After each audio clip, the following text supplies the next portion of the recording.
ఎక్కడైనా అయ్యా ఆ పరబ్రహ్మ స్వరూపం తప్ప మరొకటి లేదు. దానిలోనే మనందరూ ఉన్నాము. మనమే అదే అయి ఉన్నాం అయ్యా అనుకున్నప్పుడు అయ్యా ఇలా ఇలా భావించడమే కాకుండా ఇదే నిజమైతే అదే అసలు భావన దేనికి అది నిజం కాకపోతే తెచ్చుకోవాలి ఇదేనండి. అవునండి. అలాంటప్పుడు అయ్యా అరుణాచలం క్షేత్రాన్ని తీసుకోవడము, అయ్యా అక్కడే ఉండడము. ఆ రోజున భగవాన్ రమణ మహర్షుల వారు మధురైని అక్కడి నుంచి వెళ్ళి ఆయన అక్కడ ఉన్నారు. ఆ తర్వాత నాన్నగారు, అయ్యా ఆ తర్వాత మీలాంటి మహాత్ములందరూ కూడా అక్కడికి వెళ్ళి ఉంటున్నారు. అయ్యా అంటే అన్ని చోట్ల అంతా తానే నిండై ఉన్నదని మీలాంటి వాళ్ళంతా భావించిన తర్వాత కూడా అయ్యా దాంట్లోనే ఉంటూ కూడా భావన కూడా కాదు, దానిలోనే ఉంటూ అదే ఉంటూ కూడా అయ్యా ప్రత్యేకంగా ఒక స్థానాన్ని ఎంచుకోవడం లేదండి. ప్రత్యేక స్థానం అంటూ లేదండి. ఉమ్, ప్రత్యేక స్థానం అంటూ లేదండి. ఉమ్, ఎందుకు లేదంటే అక్కడ ఉంచబడ్డామని వెళ్ళిన వాళ్ళంతా ఉమ్, ఉండాలని ఉండటం కాదండి, ఉంచబడ్డామని అంతే. ఉమ్, ఇప్పుడు అరుణాచలం మాత్రమే సుప్రీము అల్టిమేట్ అనట్లేదండి. ఇది శ్మశానంలో తీసుకెళ్ళి ఇది శ్మశానంలో కూర్చోబెట్టిన అది అరుణాచలమే. ఉమ్, ఇది కాశీ గయ ప్రయాగ కేదార్నాథ్ ఈ దివ్యక్షేత్రాలే కాదండి. దీనికి తీసుకెళ్ళి శ్మశానంలో కూర్చోబెడితే అదే అరుణాచలం అని. అది కూడా సెకండే, తిరువణామలై కూడా సెకండే. ఇప్పుడు ఏంటంటే అరుణాచలం అంటే దీని హృదయమే అరుణాచలం అని. దీని హృదయమే అరుణాచలం కదండి, ఉన్నదే అరుణాచలం. నాకు అరుణాచలం, కానీ మీకు అరుణాచలం కావాలని లేదు. మీకు శ్రీశైలం కావచ్చు, తిరుపతి కావచ్చు, మరొకటి కావచ్చు. అయితే సర్వులకి అంగీకారమైన మాట ఏంటంటే సర్వులకి సర్వానికి కూడా అందరికీ కూడా ఉన్న హృదయం ఏంటంటే మాతృ హృదయం. మాతృ హృదయాన్ని విడిచి ఏ ఒక్కడు దూరంగా ఎడంగా లేడు. ఇది పరమ సత్యం. దానికి ఒక పేరు పెట్టుకున్నాం, ఆత్మని, పరమాత్మని, పరబ్రహ్మం అని పేరు పెట్టుకున్నాం. కానీ అందరూ కూడా మాతృ హృదయంలోనే ఈదులాడుతున్నారండి. ఇంకేంటి గ్యాప్ ఇవ్వలేదండి, ఇంతని పరిమితం చేయలేదు. నీది అంతా నీవే. ఈ పరమ స్వేచ్ఛగా ఉండంతే. ఎక్కడున్నా సరే నువ్వు పరమ స్వేచ్ఛ ఇచ్చేసిందండి అమ్మ. అంటే విచ్చలవిడతనం ఇవ్వలేదండి అమ్మ, స్వేచ్ఛనిచ్చింది.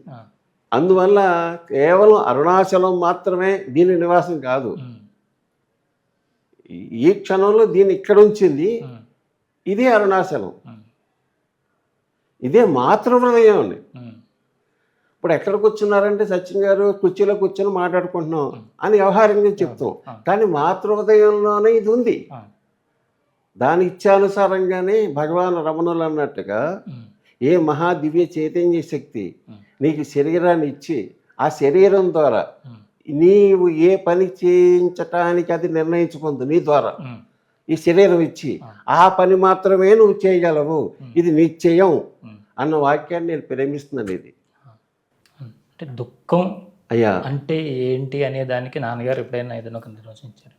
సో ఎందుకు దుఃఖం అని, దుఃఖానికి హేతు ఏంటి? దుఃఖానికండి అంటే ఎవరికి దుఃఖం అంటే ఇప్పుడు మీరన్న స్థితికి వెళ్ళడానికి దుఃఖం గురించి కదా మనం మాట్లాడుకుంటాం. ఈ దేహానికి దానికి మధ్యలో ఒకటి మనసు అనేది ఒకటి ఉండి కొట్టుమిట్టాడుతూ ఉంటుంది. అవునండి, దానికి దుఃఖం అనేది ఒక కలుగుతూనే ఉంటుంది. అయ్యా ఆ మనసుకి దుఃఖం అనే హేతు రావడానికి దానికి కారణాలు ఏమై ఉంటుంది? దేన్ని దుఃఖంగా కల్పించుకొని గొడవలండి. ఈ దుఃఖానికి కారణం ఇతరులు కాదండి, నీకు నీవుగా కల్పించుకొని గొడవలే నీకు దుఃఖానికి కారణం. ఇతరులు ఎవరి వల్ల మనకి ఏ గొడవ లేదండి. మనం ఏదైతే కల్పించుకుంటున్నామో అవసరం లేనిది, అనవసరమైంది ఏదైతే మనం కల్పించుకుంటున్నామో ఆ కల్పించుకోవడం వల్ల నీవు దుఃఖానికి గురవుతున్నావు. దుఃఖం నిన్ను పట్టుకోలేదు, నీ కల్పన, నీ కల్పించుకుంటున్నావు నువ్వు. ఏమీ లేదని ఇప్పుడు ఇదే బిల్డింగ్లో కూర్చున్నాం మనం, పక్కన గొడవ అయింది, నేను ఇదే రావడం ఫస్ట్ టైం, ఇది గృహం ఇది, ఒక అరగంట చెప్పు కూర్చున్నాను, అస్తమానం అది పక్కన గొడవ కింద ఉంది. ఏంటంటే సచిన్ గారు ఇలా గొడవ కింద ఉంది అంటే నేను అడిగాను. అడిగితే వదిలిపెట్టిన మాకు అలవాటు అయిపోయిన రోజు అంతే అన్నారు. మీరు పట్టించుకోవట్లేదు, మీరు పట్టించుకుంటే మీకు దుఃఖం లేదు. నేను వచ్చి కూర్చున్నాను లేదు, నేను అసలు విషయం మర్చిపోయాను, దాన్ని పట్టుకున్నాను, నేను కాన్సంట్రేషన్ అక్కడే ఉంది, వెళ్ళిపోయింది. ఇది ఎవరు వాడి తప్ప నా దుఃఖానికి వాళ్ళు తప్ప మీది తప్ప. నేను పట్టుకున్నాను. ఆ పట్టుకోవడం వల్ల నువ్వు పట్టుకోవడం వల్ల దుఃఖం నీ దగ్గరకు వచ్చింది. అంతే, పట్టించుకోకపోతే దుఃఖం లేదు. అసలు దుఃఖానికి కారణం ఏంటి అంటే మీకు ఎందుకు దుఃఖం వస్తుందో నాకు ఎలా తెలుస్తుంది? ఏ సందర్భంలో దుఃఖం వస్తుందో నాకు ఎలా తెలుస్తుంది? తెలియదు. ఆ దుఃఖానికి అసలు దుఃఖానికి కారణం ఏంటని కాసేపు ప్రశాంతంగా ఆలోచించగలిగితే మీకు మీరుగా అసలు ఈ దుఃఖానికి కారణం ఏంటి, ఎందుకు దుఃఖపడుతున్నాను అనుకుంటే అసలు దుఃఖాన్ని చోట్లేదు అక్కడ. ఎందుకంటే కల్పించుకున్నాను కదా, కల్పించుకున్నాను నాకు తెలిసింది కదా. ఇంకోటి ఏ విషయంలో సరే నేను టెంప్ట్ అయిపోతున్నానంటే, ఇరిటేషన్ అయిపోతున్నానంటే నాకేం కావాలో ఫస్ట్ నాకు తెలియట్లేదు. అందుకే గందరగోళంతో వచ్చింది. అందుకే మీరు స్పృశించకుండా, మీరు టచ్ చేయకుండా, అది మంచి కానీ చెడు కానీ, పాపం కానీ పుణ్యం కానీ, దివ్యత్వం కానీ దైవత్వం కానీ ఏదైనా సరే అండి, మీరు దేనినైతే స్పృశించారో మీ దృష్టి ఎట్టిదో ద్రష్ట అటువంటి వాడు, మీ ధ్యాస ఎట్టిదో ధ్యానం అట్టిది, మీ ఆలోచన ఎట్టిదో మీ అనుభవం అట్టిది. ఇదంతా కూడా ఆ విధంగానే ఉంటుందండి. అంచేత అసలు దుఃఖం అంటే ఏమిటి? దుఃఖం అంటాం కదండి, అందరూ దుఃఖం ఒకే రకంగా ఉందా? మరి మీ దుఃఖం ఎటువంటిది? నా దుఃఖం ఎటువంటిది అని చెప్పండి, దాని సొల్యూషన్ చెప్తాను. ఈ సృష్టిలో దుఃఖాలు అనేకంగా ఉన్నాయి, అందరికీ సంబంధించి ఒకటే లేదు. అందరికీ సంబంధించి ఒకటే లేదు, అందరికీ అనేక రకాలుగా ఉంది. అందరు దుఃఖాలకి కారణం ఏంటంటే ఇప్పుడు ఇదే మూలం అని చెప్పడానికి లేదండి. ఎందుకంటే మీ దుఃఖానికి కారణం మీకు తెలుస్తుంది. అడిగారు అనుకోండి, దీనివల్ల దుఃఖపడుతున్నాను అని, దాని సొల్యూషన్ ఇది అని చెప్తారు. అంతేగాని దుఃఖానికి బీజం అసలు దుఃఖపడడానికి కారణం ఏమిటి అంటే ఇది కల్పించుకుని గొడవల్లో వచ్చేటువంటి ఇబ్బందులే తప్పించి అసలు దుఃఖం అనేది లేనే లేదు. కల్పించుకుంటుంది, కల్పించి గొడవల వల్ల దుఃఖం వస్తుంది. ఏదో జరుగుతుంది, అలా జరగడం అసందర్భమా సందర్భమా? నువ్వు వెళ్ళిపోతున్నావు అందులోకి, వెంటనే వెళ్ళిపోతున్నావు. నువ్వు వెళ్ళిపోయి అందులో పడిపోతున్నావు. పడిపోయి ఆ దుఃఖాన్ని నువ్వు తెచ్చుకొని ఏమోనండి ఇది వాళ్ళు అలా బాధపడుతూ ఉంటే చూడలేకపోతున్నాను. ఇదే విషయానికి ఈ దుఃఖం అనే స్పర్శ అనే మాటకి ఒక భక్తుడు అడిగాడు, ఈ సృష్టిలోని దుఃఖభారాన్ని నేను చూడలేకపోతున్నాను, అవసరం దీనికోసం నా ప్రాణమైనా సరే ఇచ్చేస్తాను, నన్ను ఏం చేయమంటారు భగవాన్, మీరు మీ ఆశీస్సులు కావాలి అన్నాడు. భగవాన్ ముసిముసిగా నవ్వు కోరుకున్నా. అంటే ఏం భగవాన్ నాకు సమాధానం చెప్పాలి మీరు, నేను ఏ త్యాగమైనా చేస్తాను, ఈ దుఃఖభారం నుంచి మొత్తం ఈ సృష్టి అంతా కూడా బాధపడుతుంటే చూడలేకపోతున్నాను, అవసరం నన్ను నేను త్యాగం చేసుకుంటాను, నన్ను ఏం చేయమంటారు, మీ ఆశీస్సులు కావాలని అడిగాడు. అప్పుడు భగవాన్ అన్నారు, నిన్ను నువ్వు మోసం చేసి ఎన్నాళ్ళు బతుకుతావు అన్నాడు. అందరి దుఃఖాన్ని పోగొట్టడానికి వచ్చావు నువ్వు, నీకు దుఃఖం లేదా అని అడిగా. అసలు నీ దుఃఖం నుండి నువ్వు ఎలా బయటపడాలనేది ఎప్పుడైనా ఆలోచించావా? నిన్ను ఉద్ధరించుకుంటావు నీకు తెలియదు, నువ్వు లోకాన్ని ఉద్ధరిస్తావా? నీకు ఉద్ధరించాలని అనుకుంటే, అనుకున్నది నిజమైతే, నన్ను నేనే ఉద్ధరించుకోవాలి అనుకున్నది కూడా నిజమైతే నువ్వు నిన్ను ఉద్ధరించుకుంటావు, లోకాన్ని ఉద్ధరించడం కాదు. ఇది నీకు అర్థమైతే నువ్వు శాంతిగా ఉంటావు. అంటే ఈయన అనుకుంటున్నాడు, నేను అడిగింది ఒకటి, ఈయన చెప్పింది ఒకటి అనుకుంటా, నన్ను నేను ఉద్ధరించడం అంటారేంటి ఈయన? నేనేమైపోయినా పర్లేదని నేను అంటున్నాను, దానికోసం ఏమైపోయినా పర్వాలేదు అందరూ బాగుండాలంటున్నాను. అంటే భగవాన్ అన్నది ఏంటంటే అండి, ఈ తలకాయ చాలా బాధ పెడుతుంది, ఈ తలకాయ పోటుకి మార్గం చెప్పండి అని అడిగాడు భగవాన్. అంటే భగవాన్ ఏమన్నారంటే, తలకాయ ఉంటే తలపోటు రాయకుండా ఉంటుందా, ఆ తలకాయ తీసి పక్కన పెట్టన్నారు. తలక ఉన్నప్పుడు తలపొట్టు లేకుండా ఉంటుందా? ఉంటుంది. అంచేత ఆ తలకాయ తీసి పక్కన పెట్టే, ఉమ్. ఇంకా తలపొట్టు ఉండదు కదా అన్నారు. ఉమ్.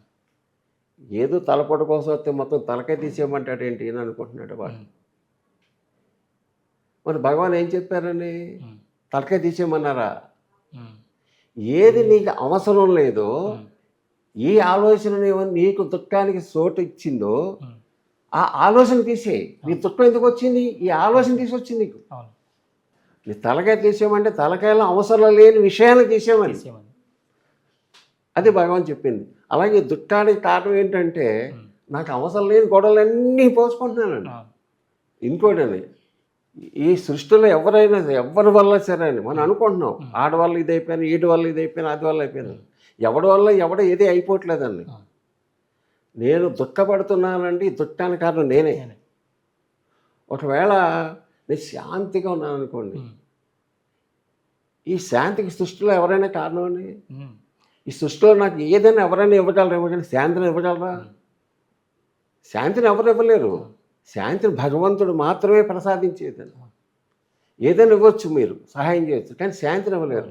అలాగే మీకు 10 లక్షలు నాకు ఇచ్చారు, 10 లక్షలు నాకు ఇచ్చారు, ఆ 10 లక్షలు నాకు ఇవ్వచ్చు, కానీ 10 లక్షలు మీరు ఇచ్చారు కదా అని కొంచెం శాంతిని కూడా ఇవ్వండి నాకంటే శాంతిని ఇవ్వగలరా?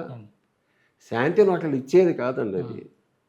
అది భగవంతుడి ప్రసాదం. అది అంచేత డబ్బుకి శాంతికి సంబంధం లేదు. అలాగే దుఃఖం దేనివల్ల వస్తుందంటే విషయ చింతనలో, విషయ వాసనలో, అవసరం లేని గొడవల్లో తలదోచడం వల్ల, అవునండి. నువ్వు తెచ్చుకునే తలపోటు వల్ల నీకు దుఃఖం. కానీ దుఃఖం ఎవరు తీసుకురావట్లేదు, నువ్వు తెచ్చి పెట్టుకుంటున్నావు. ఏమని దుఃఖం వచ్చింది, నేను దాన్ని స్పృశించలేదు, అది నన్ను స్పృశించింది, నేను దాన్ని స్పృశించలేదు. అప్పుడు నా దుఃఖం ఎక్కడ ఉందండి? దాన్ని మనం పట్టించుకోవట్లేదు. అంటే ఇప్పుడు సచిన్ గారు పక్కకి వెళ్ళిపోయారు, మీ దుఃఖం ఉందండి? లేదు. ఏదైనా ఉంటే ఆయన పడతాడు. అసలు మీకు అసలు గొడవ కూడా లేదు కదా, ఆయన పడతాడో లేదని గొడవ కూడా లేదు కదా. మరి సచిన్ గారు మీకు వేరుగా, మీ సచిన్ గారు మీకు వేరా? మీరే కదా సచిన్ గారు. వేరు చేయక్కర్లేదు, పట్టుకుంటున్నాను. అది ఇప్పుడు సచిన్ గారు మీ దగ్గరకు వచ్చేసినా మీకు వచ్చిన ఇబ్బంది లేదు, కానీ ఎప్పుడు వచ్చింది ఇబ్బంది? పట్టుకుంటున్నారు. పట్టుకోవడం వల్ల దుఃఖం మొదలైంది. ఇప్పుడు మీ ఇంటికి వచ్చాను నేను, ఆ సచిన్ గారితో చెప్పండి, సచిన్ గారితో, సత్యం నీకోసం ఎవరో వచ్చారండి, మీకేముందండి? ఎంత హాయిగా ఉందండి. అసలు దుఃఖ స్పర్శ అనేది మీ దగ్గర రావడానికి అవకాశం ఉందా? లోకంలో అంతా భయం భయం భయం అంటున్నారు కదండి. మీరు అలా ఉన్నారనుకోండి, భయానికి భయం పడుతుంది. మనకు కాదు భయం, భయానికి భయం పడుతుంది. అక్కడ చోట్లేదు కదా దానికి. ఏ విధంగానూ ఆస్కారం లేదండి అసలు. ఇప్పుడు సచిన్ గారు పక్కన కూర్చున్నప్పుడు మిమ్మల్ని అడుగుతాను నేను, ఏమంటే నేను అరుణాచలం వెళ్తున్నాను వస్తారా అని. పోనీ అరుణాచలేశ్వరుడు వచ్చి మీ ముందు నిలబడ్డాడు, మీరు ఇష్టపడే గురువు, నా ఇష్టం కదా, మీరు ఇష్టపడే గురువే మీ సాక్షాత్కరించి మీ ఎదురుగుండా నిలబడ్డాడు, కనీసం ఆడ వంట కూడా మీకు చూడాలనిపిస్తుందా? అనిపించింది. అది ఎప్పుడో సాధ్యం అని ఇప్పుడు సాధ్యమైందా? ఇప్పుడు ఆ క్లారిటీ మీకు ఇప్పుడు వచ్చిందా, లేదా రావచ్చేమో అనుకుంటున్నారా? క్షణంలోనే ఉంటుంది. ఇదే కదా, అదే సాక్షాత్కారం అంటే. ప్రతి క్షణం సాక్షాత్కరించబడే ఉంది వస్తువు. మీరు ఆ ఉన్నప్పుడు కూడా, సచిన్ గారు ఉన్నప్పుడు కూడా మీరు సహజంగానే ఉన్నారు కదా. ఇప్పుడు సాధన చేయండి అంటాను. అసలు సాధన ఎలా చేయాలనుకుంటే, సాధన సాధన సాధన అంటే ఏది సాధించడానికి నువ్వు సాధన చేయాలనుకుంటున్నావు? అసలు ఏం కావాలో తెలియాలి కదండి. ఇప్పుడైనా చెప్పండి, పర్వాలేదు, మీకు ఏం కావాలి? అంటే ఎవరైనా ఏం కోరుకుంటారండి? ఈ జన్మ చక్రాలు బయటపడాలి, విడుదల కావాలని కోరుకుంటారు, విడుదల పొందాలనుకుంటాడు. మోక్షానో ముక్తినో విడుదల పొందాలనుకుంటాడు. ఈ జన్మ రాహిత్యం కావాలనుకుంటాడు. వాడు అసలు అనుకోవట్లేదు. వాడికి ఆ ఉద్దేశం ఉంటే వాడు జన్మ రాహిత్యాలని ఉన్నాడు. ఆ ఉద్దేశంతో ఉండగలగాలి ఎప్పుడు. ఆ ఉద్దేశం లేదండి, నోటితో అంటున్నాడు, వాడైనా నేనని ఎవరైనా అంతే, కానీ ఉద్దేశం లేదు. ఉద్దేశం ఉండదే, అది ఉన్నాడు కదా. ఆ ఉద్దేశంగా ఉన్నవాడు, ఆ ఉద్దేశం, ఆ స్ఫురణ లోపల హృదయంలో కలిగిందంటే అలా ఉన్నాడు. కానీ వాడు అలా లేడు. ఏమన్నాడంటే, నాకు మోక్షం కావాలి, జన్మరాహిత్యం కావాలి, నాకు ఇదేది శాశ్వతం కాదు అని అంటున్నాడు. నిజంగా నీకు అది కావాలా అన్నారు భగవాన్. నిజంగా నీకు అది కావాలా? నాకు అదే కావాలంటున్నాడు. ఉమ్, అదే కావాలి కదా, అదే ఉంది అసలు, అది తప్పించి ఏమీ లేదు. ఉమ్.